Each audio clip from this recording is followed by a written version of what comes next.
Now, the Republican Speaker of the House has admitted to Fox News and others that he's taking his orders on the border from Donald Trump. And after speaking frequently with the former president, he determined that the bipartisan border deal would be, quote, and I'm quoting him, dead on arrival as soon as it makes it to the House. And we have heard the Speaker kind of reconfirm that. I wanted to also just note, as an immigrant myself, this is the kind of rhetoric that the former president is using that is very concerning.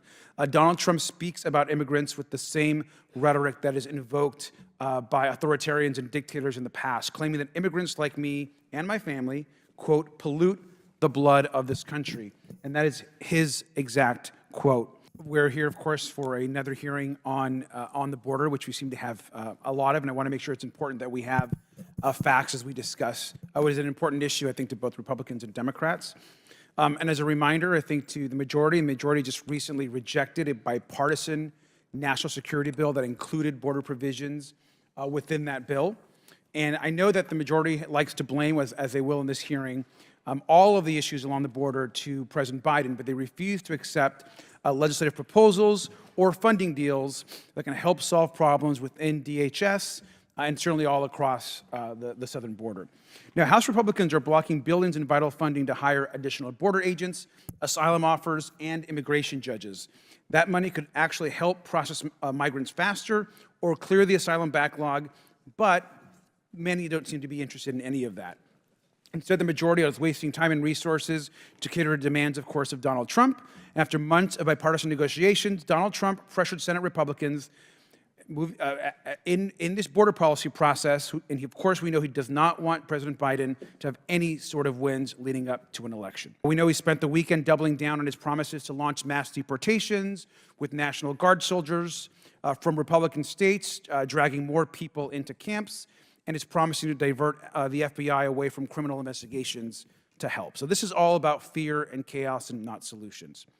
And I think it would be better use of this committee's time if we would hold hearings on the threats that Donald Trump actually poses to border security when he threatens to destroy our alliances and allow Russia to invade more countries in Europe. But I also want to talk about some of the facts and what Donald Trump, who leads this majority, what his actual policies and proposals have been. Now, the spike in migration we know started first under Donald Trump.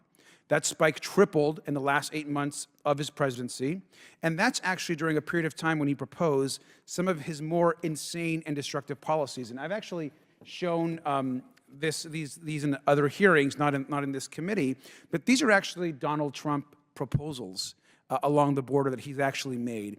He has suggested at one time that maybe we should build alligator moats. He has suggested that we should maybe electrify the fence along the border. There's been suggestions to maybe shoot migrants in the legs, or maybe to even bomb parts of northern Mexico. Now, we know that these are insane ideas, but they are ones that are embraced by some members of the majority and certainly by the leader of their party. I'm going to finish my comments, sir. I want, like any, an orderly and safe border, as does anyone. I want people to come to this country legally and have a process to seek asylum and come for a better life. We also want real solutions to fentanyl deaths. We also know that fentanyl in the U.S. Is mostly carried by citizens through legal ports of entry. We should be addressing those issues. But we also have to ensure that we are pushing back on some of the most extreme ideas that will do nothing to solve our crisis at the border. Democrats want to solve the border crisis. We want to ensure that we do so in a way that is bipartisan, and there have been bills that have come across from the Senate to do so that have been rejected. So unfortunately, we have not had real immigration reform in this country for over 30 years.